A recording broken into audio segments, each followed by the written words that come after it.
Well, let me welcome everyone to the resumption of the 1994 Blandly Lectures. I'll remind you that these lectures were made possible through the generosity of Mr. Chester Bland, and they were endowed by Mr. Bland in honor of Clark History Professor Dwight Lee.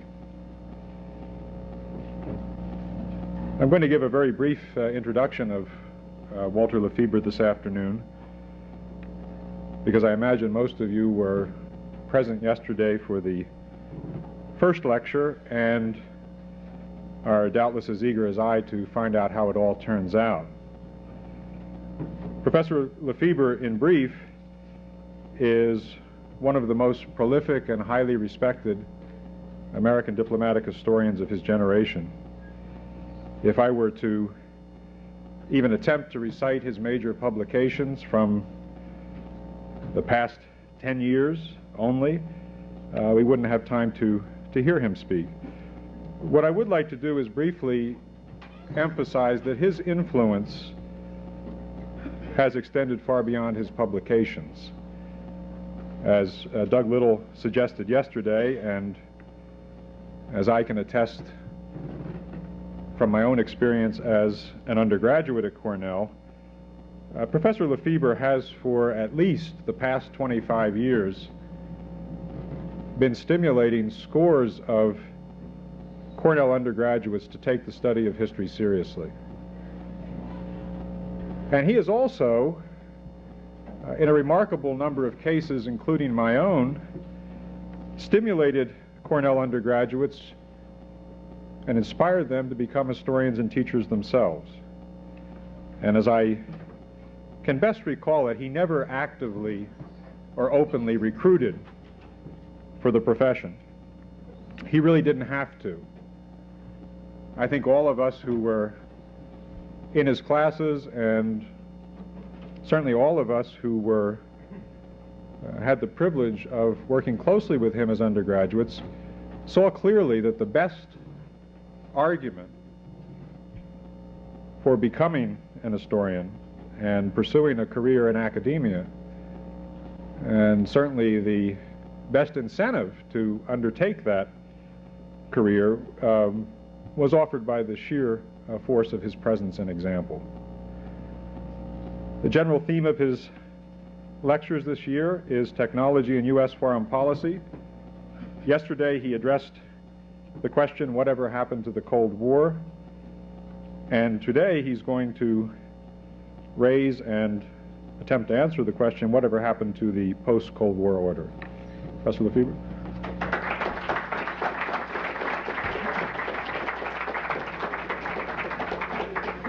Thank you, Drew, very much. Ladies and gentlemen, at the end of the lecture yesterday, I closed with a quotation from George Bush, a famous quotation about the new post-Cold War order, the New World Order, as President Bush called it. It was a comment that he made during the beginning of the crisis, the Middle East War of August, September 1990, and then he included it in an annual message to Congress, so that it is one of the formal documents of the Bush presidency, the New World Order that the United States now was going to take the lead in creating, because, as Bush said, the United States, quote, had won the Cold War, unquote. The origins of that phrase, as I think a couple of people in the room know, is rather interesting. The origin of that phrase actually dates back to a meeting in a motel by Kennebunkport, Maine in August of 1990, just after Saddam Hussein had moved into Kuwait and President Bush had made the decision to respond. And what was happening on this Sunday morning was that some of the National Security Council staff were sitting around talking about what the United States should do in response, and one member of the National Security staff said, "I think what we probably need is a new world order." And then they went on talking about this some more, and they then broke for lunch, and as several of them were standing in the communications room of this motel, Pam Olson of CNN always seems to come into this story somewhere, as you noticed from yesterday. Pam Olson came in and said, "What's going on?" And after they talked a little while, one of them said, "Well, what we're talking about here is a new world order." And she said, "That's a very interesting phrase." And about an hour later, she was on CNN saying that what the Bush administration is talking about is a new world order. That's how we got the phrase, courtesy essentially of Pam Olson and CNN. And the interesting thing about that story, other than the role of CNN, which is one of the themes of these lectures, of course, is that the phrase obviously had not been thought about very much. That it was one of these phrases that sort of came off the top of somebody's head, it circulated a while, it was then picked up by the media, and it was then turned into a slogan. But President Bush himself used the phrase, and it was quite clear even in 1991 when he used the phrase in his message to Congress, he had not really thought about what a new world order was. And as a number of people have pointed out, if he was going to use that phrase literally, it would be a new world disorder. Because by 1991 and 1992, for some of the reasons I mentioned yesterday, the world was already moving into a great deal of disorder and not a world order. I think we have to be rather understanding of President Bush's problem in 90 and 91 because he was really getting blindsided. There were a number of forces moving on the Bush administration in 90 and 91. One of them was the collapse of the Soviet Union, of course. It was quite clear by 89 and 90 that the Soviet Union's days were numbered. It was going to end in December of 91 formally, but by 89 and 90, with the collapse of the Berlin Wall and the reunification of Germany, the Cold War was really over, the Cold War that we knew from 45 to 50. And the question was what was going to replace the confrontation with the Soviet Union as an organizing principle in American foreign policy. So that's one of the problems that President Bush had.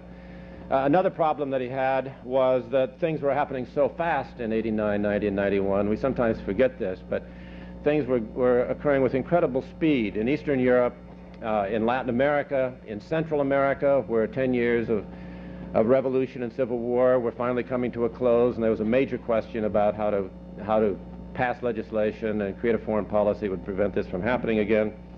And of course all these new technological advances and changes and the multinationals and so on that I was talking about yesterday is occurring at the same time.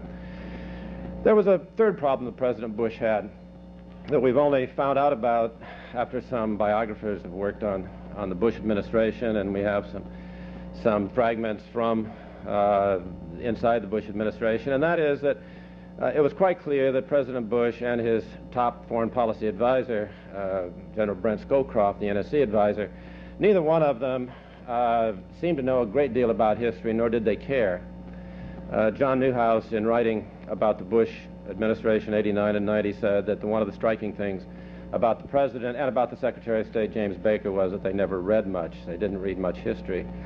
And General Scowcroft seemed to fall into that category too, although perhaps less so. But it seems to me that when you read, for example, the Beschloss and Talbot account of the Bush administration at the highest levels, which is probably going to be for a long time to come our best account of the Bush and Gorbachev policies between 89 and 92.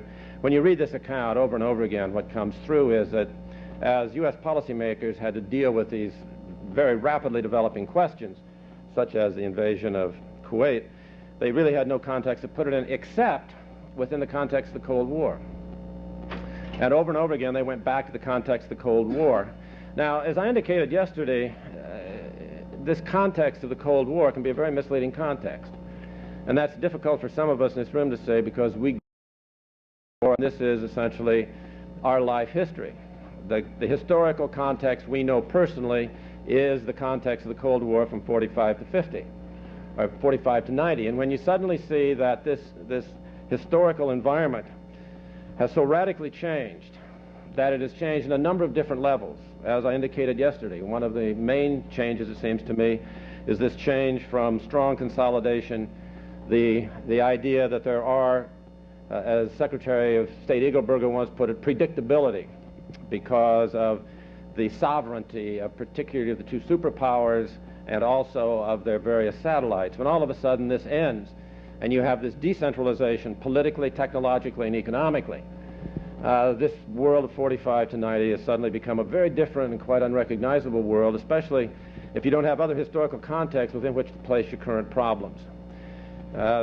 Some historians have suggested that if you need a historical context for what happened after 1989, you go back to 1890 to 1914, that this is a much more interesting suggestive and profitable historical context in 45 to 90. But what Beschloss and Talbot point out is that over and over again, the Bush administration went back and essentially thought of this as a part of the Cold War era. And so you found some very interesting things happening in the Bush administration.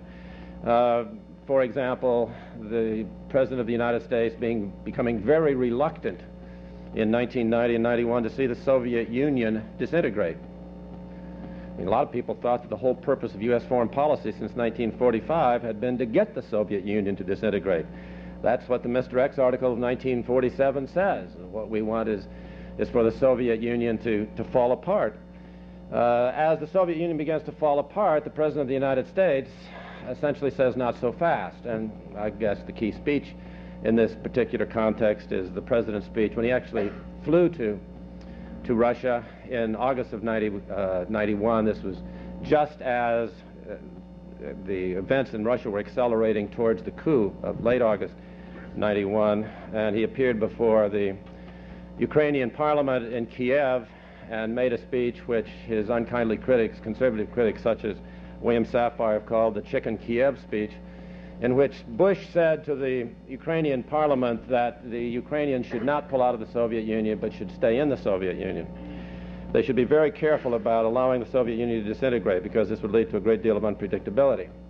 Well, I go over this in some detail because I think we have to have some compassion for the position that Bush and Scowcroft and Baker found themselves in 90 and 91. The world was changing incredibly rapidly. The world that they knew since 1945 beneath their strategy, and they couldn't really look out and see any other alternative context within which to put these policies. And as a result, President Bush, and actually General Scowcroft, was much more explicit about this, and that is Scowcroft continued to argue that we must not think that the Cold War was over, he said in 90 and 91. One of his reasons, incidentally, was very interesting. Scowcroft argued that we should not think the Cold War is over because if the Cold War was over, the American people would lose interest in foreign policy. And if they lost interest in foreign policy, it would be very difficult to mobilize the American people on foreign policy issues. I want to come back to that in a couple of minutes. So President Bush in 90 and 91 has these series of problems. And one of these problems, as I say, is not only the deterioration, the disintegration of the Soviet Union, this new historical context, but this decentralization of technological and economic power that I outlined yesterday and ended in 89, 90, and 91. And what was happening here was, again, I think, fundamental. There were radical changes occurring in this level as well as in the political and diplomatic level. For example, one of the things that clearly began to happen in the late 80s and the early 90s was what analysts now call spatial changes. That is to say, with the new technology, the spaces that we had taken for granted during the Cold War now suddenly began to change. Let me give you one example. We thought of the Cold War in terms of nation states, or in terms of two ideologies represented by nation states, such as the United States and the Soviet Union. By the late 80s and the early 90s, as it became clear that this new technology was taking over and that the two poles of world affairs were beginning to collapse, what you began to find was the new organization of economic and political matters. There's one category that people are city-states. And you begin to see these appear in the late 80s and the early 90s. For example, one of the classic examples is Lyon in France. Somebody pointed out recently that Lyon is doing more business with northern Italy than it does with Paris. And the reason is that Lyon is becoming a technological communication and transportation center of a particular part of Europe that is joined or divided not by national boundaries, but essentially by geographical and regional market areas. Another example, I have not studied this one firsthand. A Japanese friend has told me about this. I found it extremely interesting, and in trying to find more material on it, I found a little bit, but not a whole lot. So this is suggestive, but it seems to me that it is a very interesting and typical development of some of the occurrences I was talking about yesterday. The Japanese prefectures along the Japanese Sea are beginning to think less in terms of the relationship with Tokyo and much more in terms of the relationship with China, South Korea, and Siberia. And what is happening is that some Japanese entrepreneurs in these areas of northern Japan are beginning to think, and indeed to create institutions, essentially to create a regional market in which China and Siberia would be the two sort of poles of the market. The Japanese would provide the capital, and the South Koreans would provide much of the industry and the manufacturing. And thinking of this as a kind of a North Japanese common market, that's what they're talking about, in which they're moving across boundaries, and the new technology and the new way of looking at the world is allowing them to think of in these terms. One person has pointed out that by the year 2000 there will be about 19 areas of the world where there will be a metropolitan mass of 20 million or more people. And some of the people who have looked at this are now arguing that these metropolitan masses, these, what I called a minute ago, that's what we called them many years ago in the study of history, that these city-states will essentially become the focal point because they are the centers of the new technology. This new technology can move across geographical areas very quickly, very easily, and that the way the world will begin to be organized will not be along these nation-state boundaries of the last 400 to 500 years, as much as by the new technological boundaries, the new transportation boundaries, the new market boundaries in the case of Japan of the last 10 to 15 years. Again, we have to understand that President Bush and President Clinton are working in this kind of a world. And it's very, very difficult sometimes for their allies and colleagues in the international arena to deliver on certain commitments when there are these kinds of changes occurring in the United States, but also in Western Europe and in Asia. I noticed yesterday, for example, what was happening in China. Henry Kissinger once said that it was much easier to get along with some revolutionaries than it was with democratic nations. Kissinger said that when he was Secretary of State.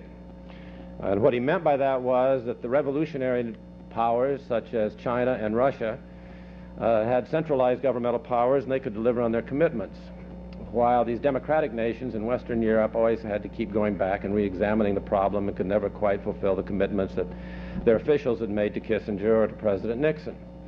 Well, the Chinese, viewed in this particular,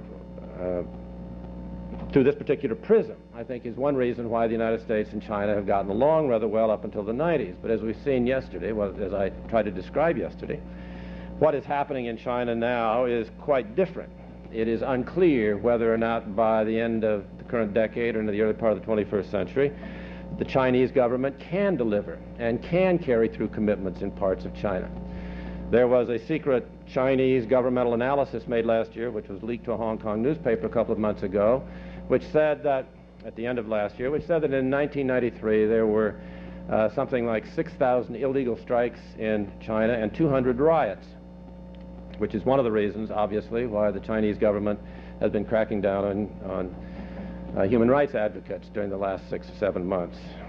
This is a particular problem that the Chinese are going to have, and the problem, as the Chinese analysis phrases it, centers especially in those parts of China where there's been a large amount of foreign investment, particularly in the southern parts of China, areas that are now becoming increasingly linked with the outside world. The Chinese are extremely concerned about these kinds of links, which led, as I indicated yesterday, to the attempt to essentially end the placement of satellite dishes in parts of China. But the key breakdown, I suppose, as far as we're concerned, is the breakdown of the Soviet Union. In many ways, the most dangerous immediate breakdown. The breakdown of the Soviet Union in 89, 90, 91. And the question that comes up out of this is, with the breakdown of the Soviet Union, the destruction of the world we've known, the destruction of the world that Scowcroft, Bush, and James Baker, and many of the rest of us who are about their ages have known, what replaces it? It's not, as I indicated a minute ago, going to be a new world order, because nobody knows what that term means, including the people who coined it.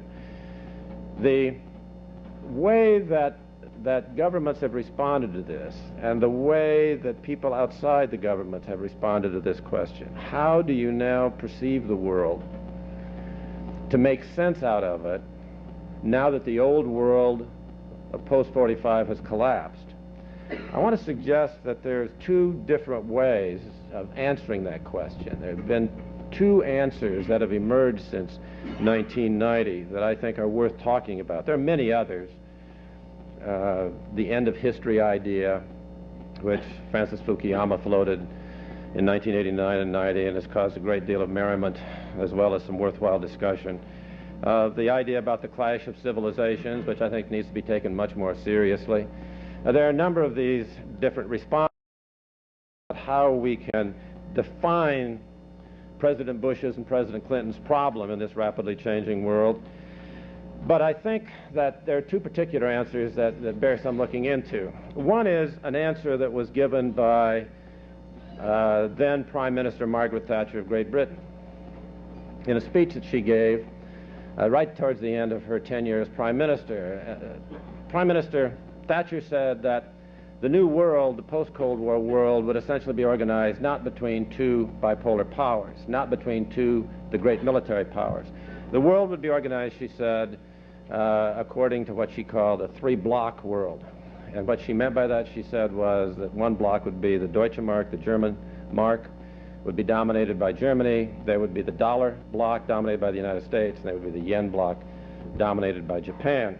And she said, just look at the formation of the European community, a formation, of course, which she strenuously opposed, so much so that one of the major reasons why she lost office, lost her power. The beginnings of what we now call NAFTA in the Western Hemisphere, the relationship that was then developing, as she spoke, between the United States and Canada. And then she could point to the enormous amount of Japanese investment, particularly in Southeast Asia, that had taken off after a monetary agreement of 1985, a monetary agreement which allowed the Japanese considerable freedom and profitability to move a lot of their investment away from the West, the United States and Western Europe especially, and into places like Southeast Asia, which they did with increasingly, with accelerating, with great rapidity by the late 80s and the early 90s. So when Mrs. Thatcher looked at this particular problem, how do we think of the world, she could point to essentially these three monetary blocks which seem to be organized around the three strong currencies in each block, and of course were dominated by the technological leader in each block: Germany, the United States, and Japan. The only problem with that formulation is it's never worked. By 92 and 93, the European community had pretty much collapsed as far as the specific agenda that the Europeans had laid out, for example, in terms of a common currency and in terms of common banking practices by the late 1990s. By 92 and 93, Germany quite clearly was not going to cooperate with some of the nations that had weaker currencies. As a result, there was a tremendous run on the pound at a particular moment, and the British began to pull out of the European community. They're still debating this issue. In the last 2 months in Great Britain, there has been a horrendous political debate, a debate that has depleted the power of John Major's government in London. So the people are now talking about a major challenge to Major's leadership in this coming fall. And it all revolves around the deal that Major and the Conservative government made in an attempt to sort of put this one bloc back on track. And there are many people in Great Britain who believe that Major government gave away too much and that he handled these negotiations very badly, including a number of conservative backbenchers. In the United States, the dollar bloc seemed to be working much better. The dollar bloc, beginning with the U.S.-Canadian agreement that began in January of 1989, a very important agreement. I mean, we hear a lot about U.S.-Japanese trade, but the fact is that the United States trades more with the single province of Ontario in Canada than with all of Japan. And consequently, when you begin to systematize this economic relationship, as the United States and Canada did in 88 and 89, what you began to have is the beginnings of a very interesting common market that has been developing on its own, so to speak, from the bottom up, and then last year expanded southward into Mexico. It seems to me that one of the ways to look at the NAFTA agreement, there's a lot of ways of looking at the NAFTA agreement, some of them not very nice, but I think one of the ways of looking at the NAFTA agreement is that it is the attempt by the United States, Canadian governments especially, and the Mexican government to a lesser extent, to come to terms with multinationals over whom they've lost control. I think a brief one-sentence definition of NAFTA, that's one of the places where you start. that what happened with NAFTA is essentially the systematizing of what has been going on for a long period of time. Even in Mexico, President Salinas is essentially drawing on 10 years of experience, the post-1982 Mexican economy, which began to go downhill very, very rapidly for a number of reasons. And by the middle of the 80s was drawing enormous amounts of investment from the United States.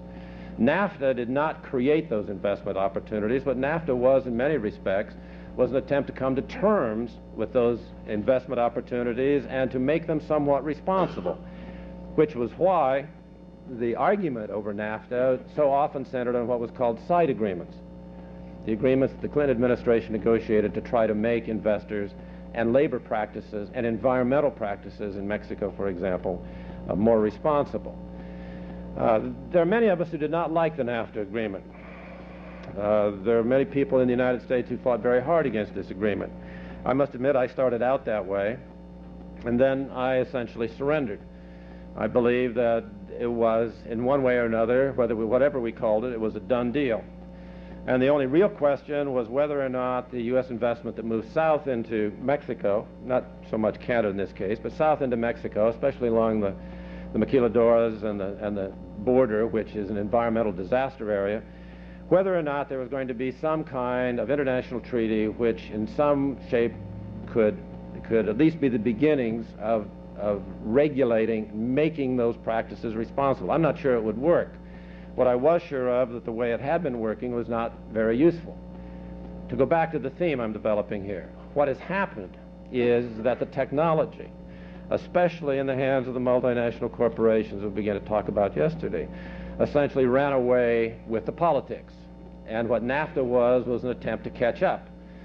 Now, I don't think this is how Mrs. Thatcher saw this, but I think this is the way it evolved in the next 3 years after she talked about the dollar dominating the bloc of Canada, the United States, and Mexico. There's going to be a lot of trouble with NAFTA, not least from Canada over the next year. NAFTA is by no means in cement. NAFTA could be taken apart rather quickly, especially by the Canadians. One of the interesting things about the NAFTA agreement right now, and to give you some idea how this international technological relationship works, if, for example, Quebec began, as they might do this fall, again get the urge to talk about separatism and to begin to set up conditions under which they would move out of Canada, it's pretty clear that people in the United States and the U.S. business community would put tremendous pressure on the people in Quebec not to do this. Because if Quebec pulled out, it could raise all kinds of questions about NAFTA relationships. And it's not in the interest of U.S. business people to have that part of NAFTA taken apart. So as a result, the United States is going to be very much involved in Canada's internal politics this year. And there's going to be a debate carried on in Canada starting late this summer into the fall, in which the Canadians are going to have one ear to their own political arena and the second ear to what is going on in Washington and New York and the way Americans are responding to this particular political debate in Canada. So NAFTA is not quite what Mrs. Thatcher saw it was going to be. That is to say, a common market which would organize the hemisphere according to sort of immutable principles and allow the dollar to make the transactions in this hemisphere more predictable. It seems to be less predictable in some ways, but extremely interesting as it has evolved over the last 2 to 3 years.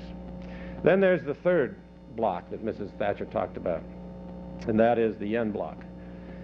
What has happened in the yen block is, of course, in the last year, the Japanese economy has had a great deal of difficulty, particularly because of corruption, because of corrupt banking practices, which has led directly into a whole series of political crises in Japan, which are very serious.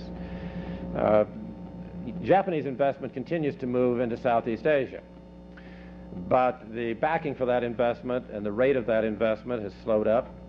And moreover, something else very interesting has happened inside the yen bloc, and that is that the military technology has become dispersed, much like the yen has become dispersed, and it has caused, it has raised a whole series of new issues in Asia, which were really not there 7 or 8 or 10 years ago when Japanese investment began flowing into Southeast Asia. course, is the North Korean nuclear weapon.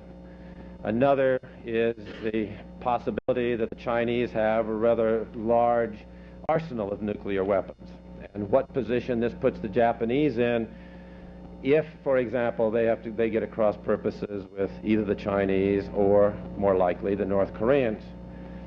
The Japanese, of course, are closely watched by everybody in Asia, especially those with long historical memories. And the Japanese, above all people, I think, in Asia, are well aware of this. When you visit Japan, if you come to Japan, especially after visiting Southeast Asia, you are asked over and over again, what did they say about us? How do they see us? Do they remember? There's great sensitivity in Japan to how the Japanese are perceived in Southeast Asia. But it does seem to me that the Japanese are putting themselves into a position where if the United States begins to pull back from Asia, that the Japanese can move forward and essentially create a very potent military arm of their own. They already have a very impressive military arm. They have the largest air force in all of Asia. They have the third largest navy in the world. And they have developed dual-use technology, which we know because of the use of this technology in computer and other electronics. We also saw it, incidentally, in the Middle East War, where many of the U.S. missiles were actually guided by Japanese and French technology. In fact, many of those missiles couldn't be put in place until the Pentagon sent rush orders to France and to Japan to get some of this technology from the French and the Japanese so we could fight that particular kind of war in 1991 in Iraq. The Japanese can take that dual-use technology, obviously, and change it very rapidly into a very potent military technology. And if the Japanese begin to do this, you can forget about a yen bloc, because at that point there will be an enormous response in Asia, and I think this will be obviously one of the reasons why the Japanese would do this only as a last resort. But to go back to Mrs. Thatcher's point, when you look at her three blocks, the way the world she suggested might be organized, the way we can think about this world after the Cold War is over, it's quite clear this hasn't worked. The European bloc is much weaker than when she spoke. The dollar bloc has moved forward, but as I indicated, there are some perhaps fundamental problems.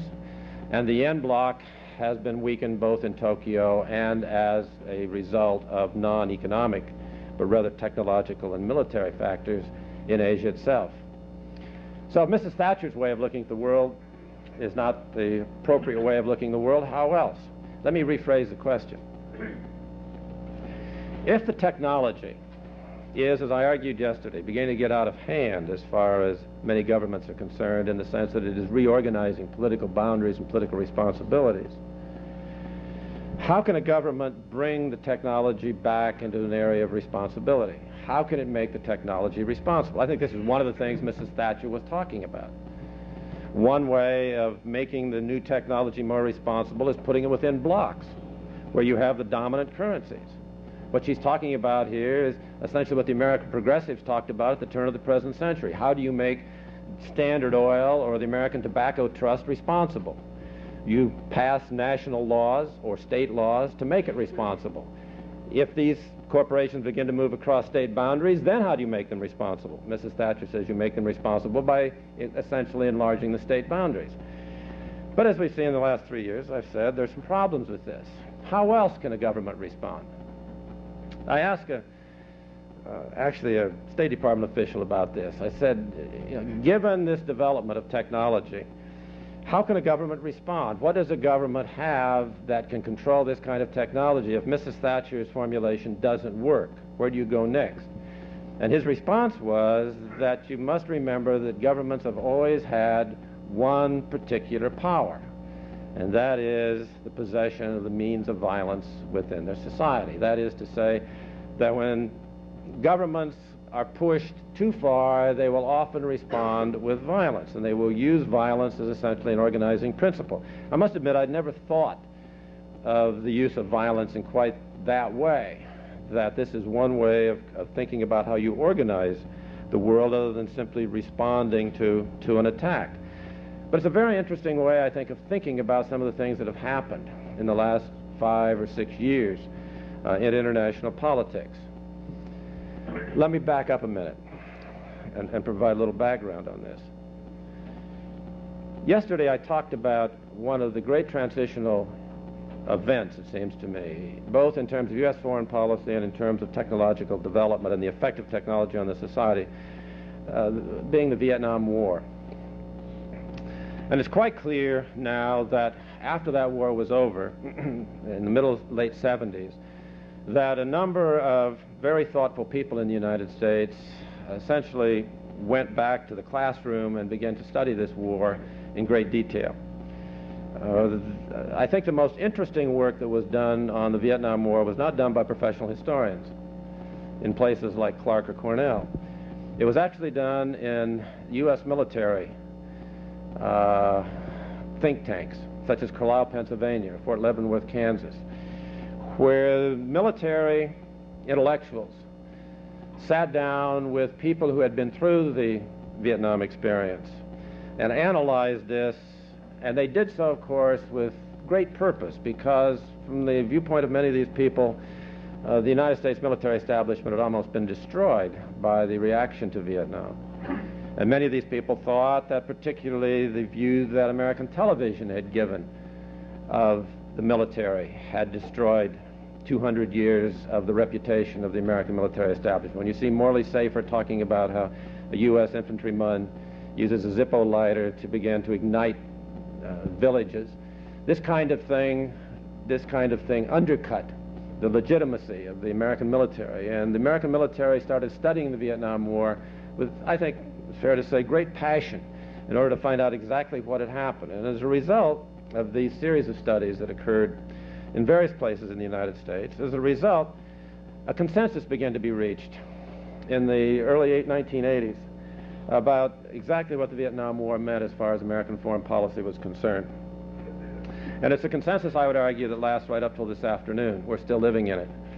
It's very easy to find this consensus. If you want a statement about how all these studies turned out and the conclusions they reached, all you have to do is read a speech by Secretary of Defense Caspar Weinberger in November of 1984, in which Secretary of Defense Weinberger essentially argues in a very short summary form the content of these analyses, and then comes to a series of conclusions in which he says that the United States Defense Department or the United States military will never again fight a war unless certain preconditions are met, such as that there will be achievable objectives, such as these objectives will be clearly delineated and defined, such as the civilians can start the war, but they then must essentially turn the war over to the military so the military can fight as they think best, such as, and this was especially interesting to me, such as the war can be fought so that it will continue to obtain the support of the American people. That it's extremely important that this war continue to have, whatever war it is, continue to have the support of the American people. Now, what this meant, it turned out, was that very often what this meant would be that these would be short wars. Americans don't have a very long attention span to most of their wars. Vietnam was the key example. But if you could fight short wars using an immense amount of American power, then it was possible to maintain the public support. This is essentially what Secretary of Defense Weinberger argued. This is really the speech that Colin Powell time and again rephrased, especially in 1991 during the Middle East War. He was rephrasing Weinberger's conclusions. As Powell said, we must use massive force, we must get this war over in a hurry, there must be minimal losses, we must maintain American political support at home. We must have a commitment by Congress and the civilian leadership before we go into the field. We must have essentially the freedom on the military side to fight these wars. Now, there's one other point to this,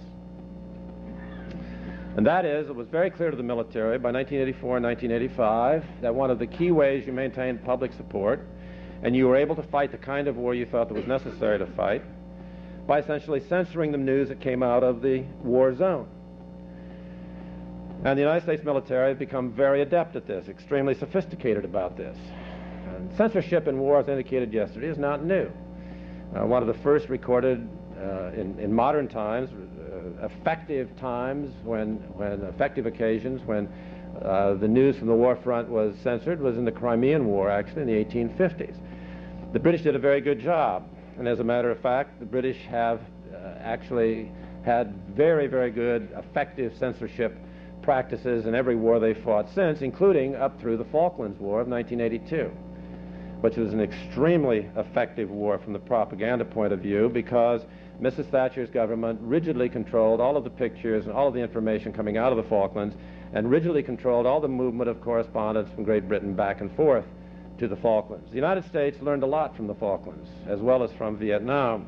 And indeed, the next year, when the United States went into Grenada, the Grenada turned out to be a kind of a test run for some of these new U.S. policies. How do you control this new technology? How do you control the television pictures? How do you control the satellite communications that are just beginning to develop? How do you control this new CNN that has started 3 years before? How do you do these kinds of things? The United States government was highly successful in 1983 in handling this problem in Grenada. The man who was the military commander of this entire operation, a man named Thomas Metcalf, later said, in 1991, Saddam Hussein might say that there was going to be the mother of all battles in the Middle East, but as far as the information war was concerned, Metcalf said, Grenada was the mother of all battles. And we won, Metcalf said. The reason was because the Pentagon very rigidly controlled the movement of journalists back and forth to Grenada. There is still, as I indicated yesterday in the question and answer session, there is still no independent television footage of anything that happened in Grenada that's ever gotten on American television. There is still no extensive congressional investigation of what went on to Grenada. There was the report that was obtained by 2 reporters who got away that some of the American firepower hit a mental hospital and killed several dozen of the patients in the mental hospital. 4 other reporters immediately tried to move into Grenada to find out if this was true. They were captured by U.S. forces and held incommunicado for 4 days in Grenada. They never were able to find out exactly what happened, nor do we have any independent verification of what happened in some of these battles in Grenada. It's quite clear that the Grenada operation was not a perfect operation. Tourist maps were finally being used by some of the U.S. military commanders because the military maps were not very exact. And it took 6 days to conduct an operation which many of the military thought would take about 48 hours. But it's very difficult to check on any of this because of the lack of any kind of independent investigation or any kind of independent information about what went on in Grenada. The other side of that is, as Admiral Metcalf said, that this first attempt to control the kind of technologically generated information coming out of Grenada worked. That the American military had begun to find out how to do this and how to control this particular new technology. The next example came in Panama in 1989. Again, many of the conclusions drawn from the Vietnam studies and from the Falkland War and now the Grenada operation were applied in Panama, and again with great success. Again, there is, at least I have not seen, other than the Oscar-winning documentary that I understand WGBH ran a couple of weeks ago when I was not in the country, and I'd like very much to see that documentary. But in 1989-1990, it was virtually impossible to obtain any kind of independent television footage or independent reporting about what went on in Panama. As a result, the analyses of what happened in Panama were wildly varied. One independent commission went to Panama and came back and said 4,000 to 5,000 people were killed by American-friendly fire, and particularly in El Chirrillo, the barrios, the poor section of Panama, which did go up in flame. And the argument was that many of these people did not get out, and there are human rights advocates who were in Panama who said they saw literally scores and scores of bodies that were burned beyond recognition. I mentioned yesterday that a CBS report said that there were probably as many as 1,100 Panamanians killed. The official U.S. statements have varied. They run between 56 and 200. But it's very difficult to get verification. When you talk to people about this, as I've tried to do in the State Department, including talking to a couple people whom have always been honest and whom I trust, they assure me over and over again that 56 is much closer to the number than 200, not to mention 1,100 or 4,000 to 5,000. When you then ask for evidence, when you ask for documents, these things are all still classified, and it's impossible to find out exactly what the documents say. And when you look again for congressional investigations into Panama, it doesn't take very long because Congress has never investigated the Panama invasion. I once asked a staff member in Congress why his particular congressman, who was the chair of a key subcommittee and who was quite critical of this whole thing, why they didn't hold investigations, and he said because nobody in Congress wanted to be put in the position where they might appear to be defending General Noriega. Now, that's a very interesting and I think defensible political position, but nevertheless there are probably ways of holding investigations of what happened in Panama without coming out appearing to defend General Noriega. The military, again, though, found out how essentially to handle the information coming out of Panama. There were several hundred journalists in Miami who chartered an airplane to fly from Miami directly into Panama. They did get the airplane out of Miami. When they landed in Panama City, they were immediately captured by the United States Army and held incommunicado. Well, not quite incommunicado. They were held for 48 hours, and the several hundred journalists had access to 4 telephone lines coming out of this particular series of buildings. They had no access to what was going on in and around Panama City. At the end of the 48 hours, they were given the choice of either staying in the building longer or flying back to Miami, and most of them flew back to Miami. And as a result, that particular attempt by some American journalists to get an independent assessment of what was going on in Panama completely collapsed. The Panama operation was, again, in terms of the definition drawn from the conclusions of the Vietnam War studies, highly successful. And this is all prelude to what happened in the Middle East in 1990. Because again, as I'm sure many of you know now, many of these lessons that were drawn from Grenada and from Panama were applied in the Middle East in 1990. The problem here in the Middle East, I think, has to be put in an even larger context. The problem in the Middle East was actually simplified for the president in the sense, of course, that unlike Panama and unlike Grenada, where the reasons for the U.S. intervention were murky and arguable, the reasons for the United States response in the Middle East were much more clear-cut and understandable for most Americans. And that is, very simply, Saddam Hussein had invaded Kuwait, and the argument could then be made that he invaded Kuwait in order to get essentially a stranglehold on the oil reserves in the Middle East, and that if he got away with Kuwait, the next objective would be either a direct invasion of Saudi Arabia, or it would be using tremendous political leverage that Saddam Hussein would have as a result of his success in Kuwait to bring Saudi Arabia over to Saddam Hussein's position on oil questions. This was a very easy argument to make. There are a lot of things wrong, as it turned out, with that argument, but nevertheless, this was a very easy argument to make. And President Bush made it. Now, at that point, I think that President Bush, in the fall of 1990, could say that there had to be a United States response. But those of you who lived through that experience will remember, then the debate fragmented. And the argument came down to whether the proper U.S. response, there should be a response. The question is, which response should it be?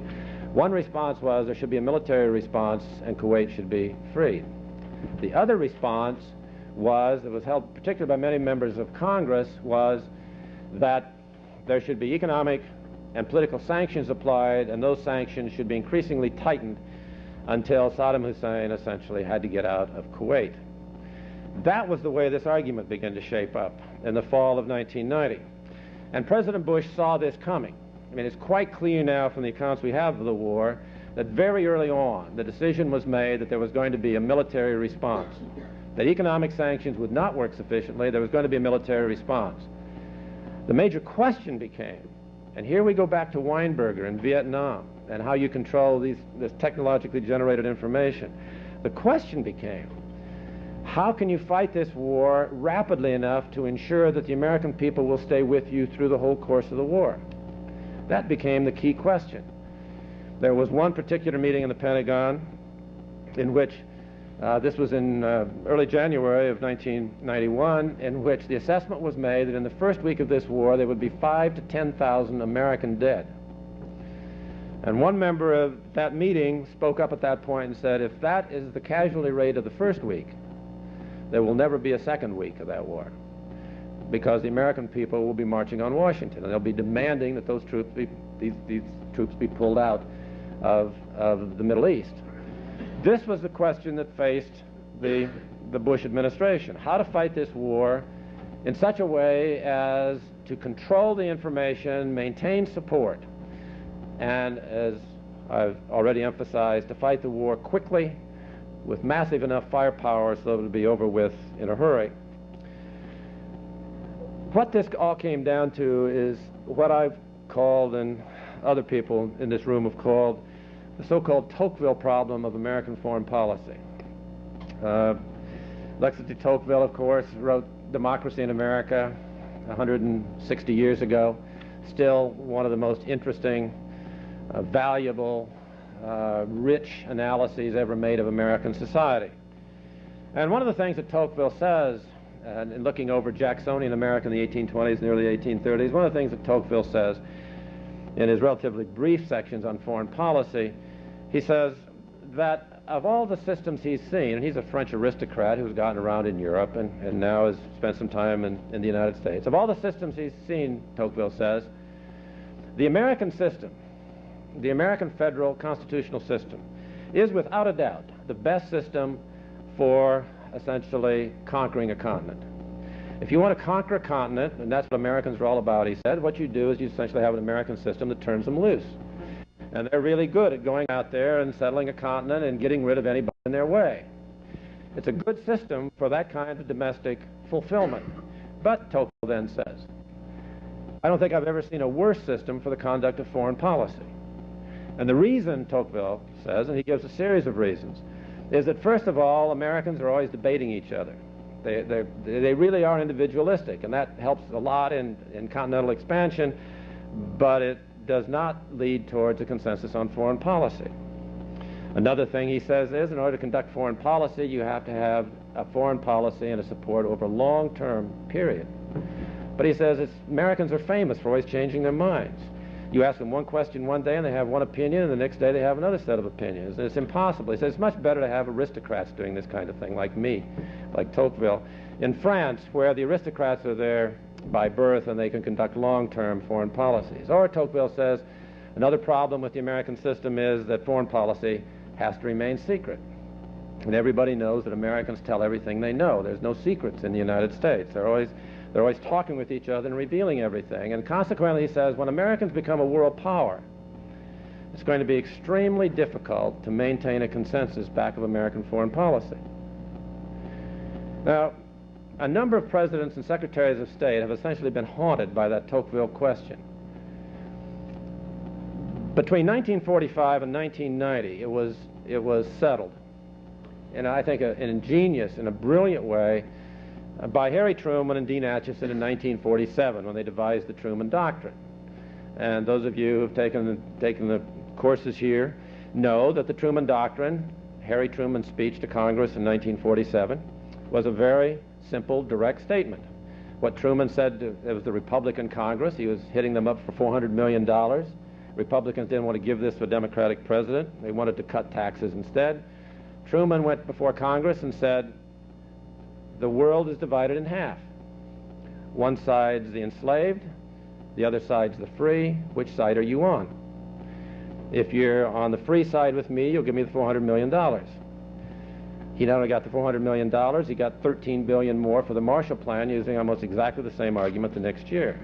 And presidents ever since, somebody has suggested that there is a document in the Oval Office in the desk of the president with the Truman Doctrine, only with the lines blank where the countries are, and you fill in the blanks and you come in and you give it to Congress.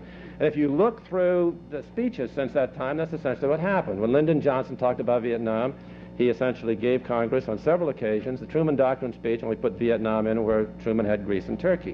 1983, President Reagan went before Congress to ask for money for Central America, and he took two whole paragraphs, word for word, out of the Truman Doctrine message of 1947. It didn't work so well with Reagan. It worked very well with everyone else. And down to 1990, Truman had solved this Tocqueville problem. But now in 1990, President Bush had different kinds of difficulties. For one thing, the world was no longer bipolar. The Russian Empire and the Soviet Empire had collapsed. and you couldn't trot out the Truman Doctrine anymore. Moreover, the world was becoming highly fragmented. It was becoming redefined, as Margaret Thatcher already redefined it. It was not a military bipolar world anymore. It was now a world being defined by economic and technological factors. Moreover, it was a world that was becoming so closely integrated and so information-rich that unless you figured out some way to control that information, people were going to start coming to a lot of conclusions on their own. You essentially had to get out there and define this world to start with, essentially to co-opt the debate so that you could control the Tocqueville problem. That was President Bush's dilemma in 1991, and I think, given his perspective on this, he solved it rather brilliantly. It explains, for example, why he kept calling Saddam Hitler, the Hitler of the Middle East. Saddam helped him, of course, in this. Saddam was the kind of person, and he had done the kinds of things, including to his own people, which lent themselves to this kind of perception of what was going on in Iraq. He was also, Bush was also very capable of using his own powers of commander-in-chief to structure the argument. One of the things he did was immediately after he had made the decision to commit the United States to this war, he put in about 100 to 200,000 troops in the Middle East. Now, that was a level of troop commitment that could have been withdrawn. I mean, this was not a large troop commitment. That was also the kind of troop commitment that could have been kept in that area for a relatively long period of time. I mean, he could have gone either way with that number. But 2 days after the congressional election of 1990, President Bush, as some of you might remember, suddenly and on his own doubled that commitment until there were now 400,000 U.S. and UN troops in the Middle East. And that put the United States in the position where we had to do something. You could not keep that number of troops in the Middle East, especially in countries like Saudi Arabia, over a long period of time. And in that way, President Bush began to co-opt the debate. So that when the Congress met in January of 1991 to talk about this question, and when now President Bush had to deal with this Tocqueville problem, how do you bring Congress along? How do you create the support? He had already gone a long way in accomplishing that by defining Saddam Hussein in a certain way and by essentially making a commitment as commander-in-chief so that Congress's alternatives were very narrowed. And as a result, as some of you remember, the Senate finally authorized the use of force in the Middle East by a vote of 52 to 47. Very close vote. And the United States went into that war, and then at that point, the lessons of Vietnam took over. An enormous amount of American firepower, helped along by what was clearly an overestimation of what the Iraqi forces were. It turned out the Iraqi forces were only about 60 to 65% of what the original estimates had been, and as a result, there is a 100-hour battle in which the information coming out of that battle, we later discovered, was rigidly controlled by the Pentagon. And all of the network pictures that we thought we saw from the rooftops of various cities in the Middle East turned out to be rather censored pictures which carried the very wrong impression about what smart weapons were doing in that particular war. Weapons that we thought were 70% effective turned out to be about 20 to 25% effective, if that high. One historian, as I think, summarized this rather well by asking the question, if the weapons were all that smart, why was the media all that deaf, dumb, and blind? How can you see so little from an open shutter? That war was, as you remember, covered by the media. We could watch it, and we thought what we saw was what we thought we saw, that is to say, patriots shooting down Iraqi missiles. We now find out what we thought we saw, we were not seeing at all. That the casualties, for example, of some of the Iraqi attacks in Israel were much higher than we had known at the time. We only found this out much later. That the television pictures coming out of the Middle East seemed to be very graphic, and they were also highly misleading. The military explained this on the basis that they had to rigidly control the technology because they had to rigidly control the battle order. But what I'm also trying to explain here is that this comes out of much deeper analyses and much deeper problems in American foreign policy. It's a Tocqueville problem about how you carry people along in support of a foreign policy when they are naturally individualistic, divisive, and very argumentative. And one of the ways the military has decided to do this and to solve this Tocqueville problem is through this kind of censorship. Now, we're in probably for a long siege of war. I mean, this argument that I made yesterday about interdependence and about this new technology does not mean that we are entering into a 21st century of peace. One person went to the trouble of figuring out exactly what war casualties had been in the last 3 centuries and came up with a very interesting statistics that in the 18th century, 40 people out of every 1 million in the world were killed in wars. In the 19th century, 50 people out of every 1 million in the world were killed in wars. In our century, in the 20th century, 460 people out of every 1 million people have been killed in wars in this century. We've averaged about 3 wars a year, major wars, with 1,000 or more casualties in each war since 1900. Jessica Matthews has recently noted that in World War I, about 5% of the casualties were civilian. In World War II, about 50% of the casualties overall were civilian. In the wars that have occurred since 1985, Jessica Matthews figures 80 to 90% of the casualties in the wars are civilian. So things in this sense are getting worse and not better in terms of the number of wars, the casualties in these wars, and the composition of those casualties. One particular State Department official said late last year, this was quoted in the New York Times, Mr. and Mrs. Couch Potato see the people killed in civil wars, and they see the hungry, and they want something done about it. And they are willing to have the U.S. military do it. But when the U.S. military themselves are then killed, they want the military out. The president will have to resolve that question, quote unquote. That said it pretty well, it seemed to me. That was the problem that Weinberger and the others have been trying to deal with. They'd solved it up through 1990, but it's quite clear that President Clinton has had less success in solving it. President Clinton tried to move at this question much like President Bush moved at this question. That is, he tried to devise an overall strategy which would co-opt the debate. With Bush, it was the New World Order. With President Clinton, it was what his National Security Advisor Anthony Lake called enlargement. This is now a rather famous or maybe infamous phrase that is used in American foreign policy. In a speech that Mr. Lake gave last September, he said that American foreign policy since 1945 has been known as a policy of containment. That policy now is irrelevant because containment worked and the Soviet Empire collapsed.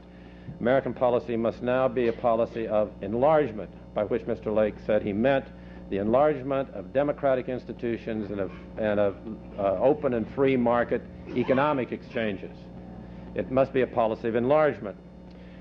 When you think about that phrase, enlargement of democratic institutions, it really doesn't tell you a whole lot. And when the Clinton administration has tried to apply this particular doctrine, they have not been very successful.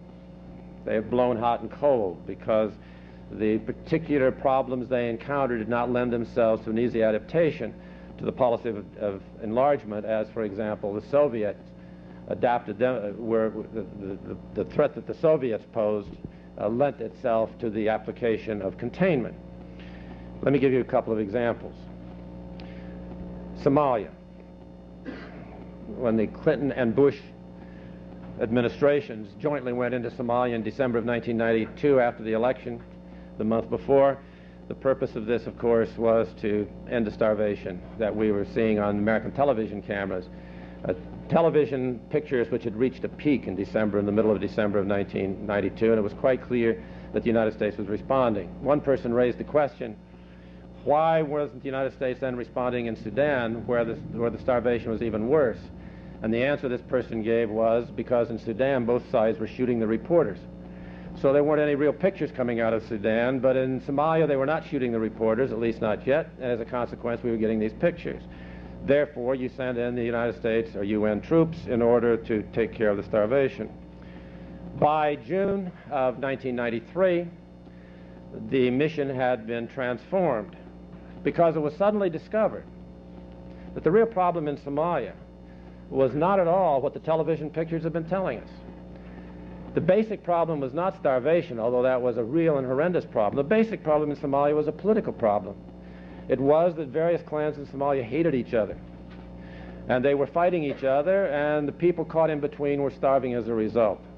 But that was a very difficult story to get across in a 30-second soundbite on the CBS or NBC News, and as a result, that particular part of the debate tended to disappear in the larger American debate of the early part of 1993. But by last June, the Clinton administration decided that it had to deal with this political problem. Therefore, as you know, the mission was changed in Somalia so that the United States was now going to get involved politically and begin to favor certain clans. The end result of that we again saw in the television pictures in October. 25 Americans killed, 1 American body dragged through the marketplace, and when that appeared on American television, there was an instantaneous response from what the State Department official called Mr. and Mrs. Couch Potato. That's enough, get the troops out. Clinton essentially said he would get the troops out, although he would take his time in doing it to protect certain interests in Somalia. That weekend that he said that, a number of people of Congress were on American television saying, the president is not moving rapidly enough. It's time to get the U.S. troops out. We don't want to see any more television pictures like this. Several days after that, and the chronology here is very important, several days after that, U.S. troop ships began to approach Haiti with military instructors for the Haitian police and with some UN and U.S. personnel to try to help alleviate the suffering that was occurring in Haiti. According to the press reports out of Haiti, what the New York Times called gangs and toughs, who went down to the shoreline of Port-au-Prince and began to threaten the U.S. troop ships that were still out to sea, had been motivated to do this by what they had seen on American and their own television. American relayed television over that weekend. That is, that the United States was going to be getting out of Somalia, that there was now a massive uproar in the United States about these pictures from Somalia, and that they probably would not be very supportive of a massive U.S. movement into Haiti if that meant some kind of confrontation on the beaches of Haiti with these gangs and toughs. And as we know, President Clinton then ordered the U.S. troop ships and the other U.S. ships to turn around and go back to the United States. And Clinton still doesn't have his Haitian policy straightened out. The same thing has happened in Bosnia, where the Clinton administration has taken the position throughout there would not be a military intervention, that the United States could not really apply power productively in Bosnia, and then all of a sudden we saw 67 people killed in the marketplace in Sarajevo as a result of the Serbian shelling. And at that point, the Clinton administration essentially turned around and did make a military commitment, at least a commitment as far as using air power in order to try to relieve the Serbian pressure on the Bosnia, on Sarajevo especially. What to make of all this? I think there are a couple lessons to be drawn.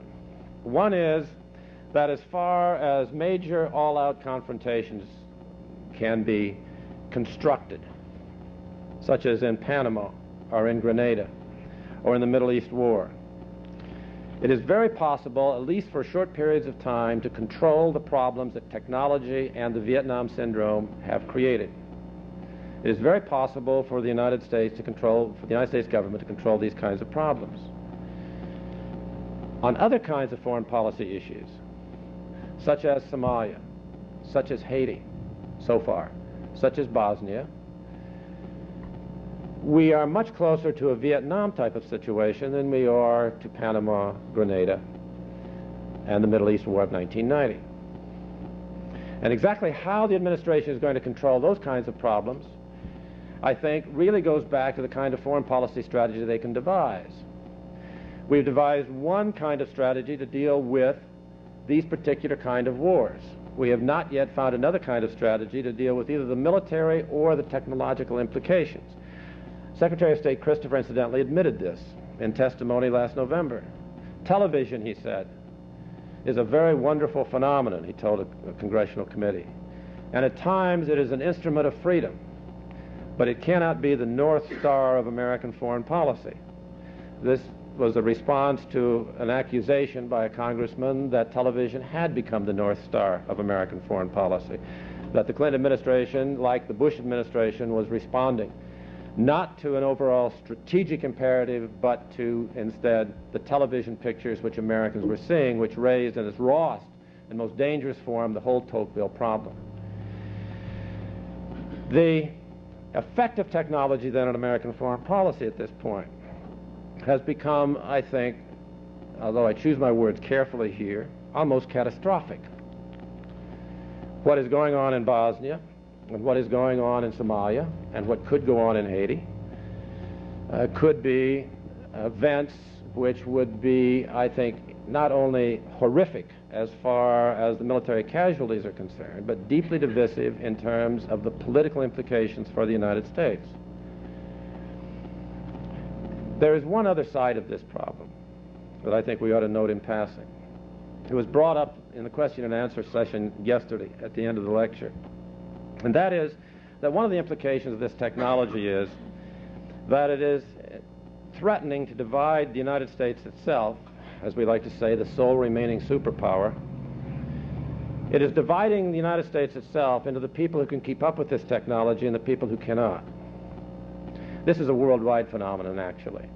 There was a meeting of the G7 leaders held in Detroit last month, and at the press conference afterwards, G7 financial leaders, and at the press conference afterwards, the entire emphasis on the report from this conference was how the gap between the rich and the poor is getting wider in the world, including in the United States, because of the effects of the new technology. The one nation they said that had begun to solve this question is Japan, and the reason why the Japanese were solving it, they argued, was because Japanese students who graduated from high school had the skills that allowed them to adapt to the demands of the new technology, while in other parts of the world, the people who graduated from college sometimes were not able to adapt to this kind of technology. The split between the richer and the poor that this new technology is creating, and there's a lot of statistics on this now, also seems to me threaten to divide Americans into those who care and those who can't care or who don't care. That it narrows the debate and it makes it a much more elite debate, which is not necessarily a better debate as far as American democracy is concerned, because as the U.S. military emphasizes over and over again, you've got to have the support of the American people as a mass in order to fight certain kinds of wars in this new technological age. So the political ramifications of this at home, it seems to me, are becoming as interesting as the technological and diplomatic relations abroad. I opened these lectures yesterday with a couple quotations and examples. Let me close with a couple others. The first one is from John Updike's last novel of Rabbit Angstrom, which Updike wrote at the close of the Cold War, and he has his hero, I guess he's his hero, I'm not sure, he's not a very attractive person in many ways, but maybe Updike finds him attractive. He has Rabbit Angstrom say, if there's no Cold War, what's the point of being an American? That's a very interesting question, and essentially in many respects we've been trying to define ourselves ever since 1990 to answer that question. And some of the things I've said this afternoon, I think, is how we've gone about trying to define and deal with some of the questions that Updike in a very interesting way poses. The other quotation is from a cultural source, as much, I think, read in the United States and very well known, and that is a particular comic strip when Lucy was trying to explain to Charlie Brown exactly what life was all about. And Lucy was saying to Charlie Brown, you must understand that on the great ship of life, there are two types of people. Some people take their deck chairs and face towards the front. Then there are other people, Lucy said, who take their deck chairs and they put them towards the back. Which kind of person are you, Lucy said to Charlie Brown. Are you going to put your chair to the front, or are you going to put your chair to the back? And Charlie Brown said, I guess my problem is that I can't get mine unfolded. And to a certain extent, that's what I've been trying to describe this afternoon, that we are now working through a series of problems. We're not sure what direction we're going in. The one thing I would emphasize is that these problems are new, both in terms of the fragmentation that is occurring and in terms of the foreign policy that is arising out of these.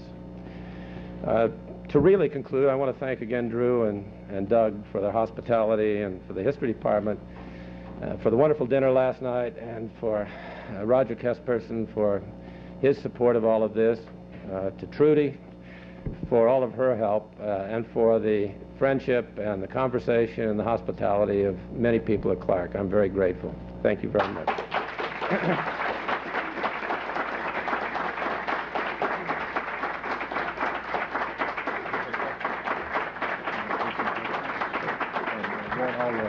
I'll just let you decide.